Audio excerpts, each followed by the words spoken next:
Menjejak buah pikir, Ki Hajar Dewantara dan Nenek Malomo melahirkan pelajar Pancasila di Sidenreng Rapang. Juni ialah bulan yang cukup monumental bagi bangsa Indonesia. Selain jadi bulan kelahiran Bapak Presiden Joko Widodo dan dua presiden terdahulu, Bapak Soeharto dan Bung Karno, bulan Juni adalah juga hari kelahiran Pancasila, tepatnya 1 Juni 1945. Pancasila sebagai falsafah hidup, dasar bernegara dan berbangsa, dan cita-cita moral bangsa dalam seluruh aspek kehidupan, termasuk dalam dunia pendidikan.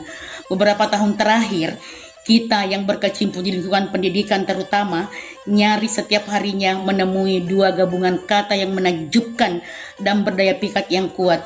Gabungan dua kata itu adalah pelajar Pancasila.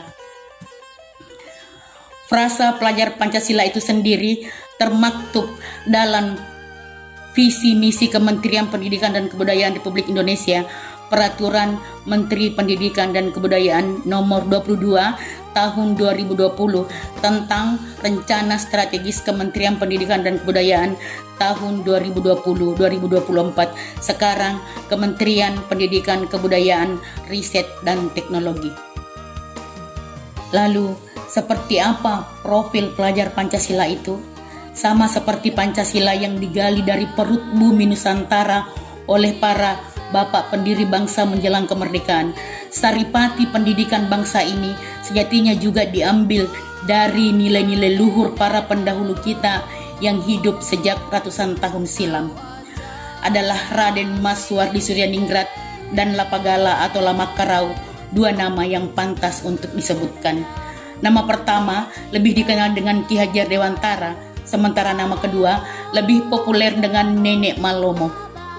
Ki Hajar Dewantara hidup di tahun 1889 hingga 1959 di Tanah Jawa, dan Nenek Malomo hidup di abad ke-16 di Tanah Bugis. Definisi Merdeka Belajar versi Ki Hajar Dewantara tak hanya peserta didik yang merdeka dari kemiskinan dan kebodohan, tapi juga terbebas dari kungkungan berpikir dan ketidakmampuan membuat keputusan atas dirinya sendiri, filsafat pendidikan Ki Hajar Dewantara. Dari sinilah lantas lahir istilah pendidikan yang memerdekakan peserta didik sekaligus para guru dan tenaga kependidikan. Merdeka tatkala mereka sedang menyelenggarakan kegiatan proses belajar mengajar, merdeka dalam perasaan yang menyenangkan, ibarat sedang bermain dalam sebuah taman badaniyah dan rohaniyah. Itulah sebab mendiang Ki Hajar Dewantara saat mendirikan sebuah lembaga pendidikan di Yogyakarta tahun 1922 silam diberi nama Taman Siswa. Sebab dunia anak adalah dunia bermain dalam makna yang seluas-luasnya. Pendidikan menurut Ki Hajar Dewantara tidak cuma belajar calistung semata, tapi juga mengasah bakat minat, menumbuh kembangkan budi pekerti, memupuk rasa empati, dan merawat sikap toleransi berbangsa dan bernegara peserta didik. Sekitar 200 tahun sebelum Ki Hajar Dewantara mencanangkan konsep Merdeka Belajar, Nenek Malomo sudah menitahkan sikap mental yang dimiliki oleh setiap pemimpin.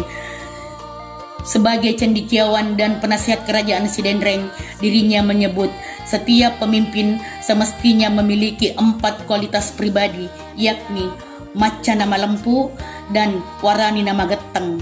Terjemahan bebasnya kira-kira pandai juga jujur dan berani juga teguh dalam pendirian. Kebijakan Nenek Malomo dalam sebuah lontara 2017. Pernyataan sikap dari Nenek Malomo ini dapatlah dimaknai sebagai ungkapan apalah arti dari sebuah ilmu pengetahuan jika tanpa diiringi dengan prinsip moral yang berlaku universal seperti kejujuran, ketepatan mengambil keputusan, kuat dan teguh dalam pendirian, dan keberanian menegakkan rasa keadilan. Pesan ini hendaknya tidak hanya untuk para pemimpin saja, tapi juga untuk calon pemimpin dan generasi penerus. Nilai-nilai yang harusnya dipupuk dalam diri manusia sejak dini. Dengan begitu, profil dan karakteristik peserta didik yang ideal di abad 21 kini tetaplah sejalan dan sebangun dengan buah pikir dari Kejar Dewantara dan Nenek Malomo itu.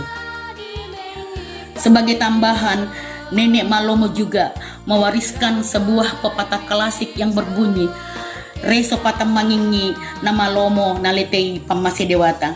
Kira-kira berarti, dengan ketekunan dan ikhtiar tiada henti, maka Tuhan Yang Maha Esa akan senantiasa memberi rahmat-Nya dan menerangi setiap langkah kita.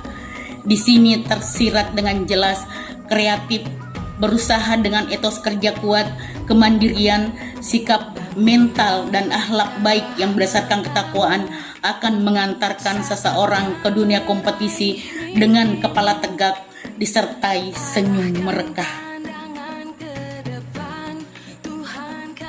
Saya mengutip sebuah laman di psd.kemdikbud.go.id. Pelajar Pancasila adalah perwujudan pelajar Indonesia sebagai pelajar sepanjang hayat yang memiliki kompetensi global dan berperilaku sesuai dengan nilai-nilai Pancasila dengan 6 ciri utama: beriman dan bertakwa kepada Tuhan Yang Maha Esa, berakhlak mulia, berkebinekaan global, bergotong royong, mandiri, bernalar kritis, dan kreatif.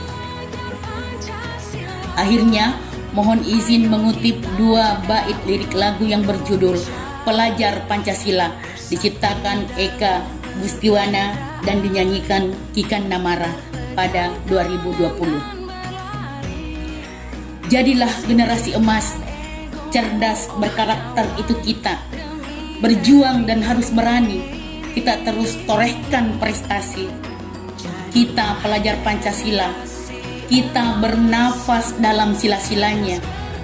Kita pelajar Pancasila, ayo kita jaga untuk Indonesia.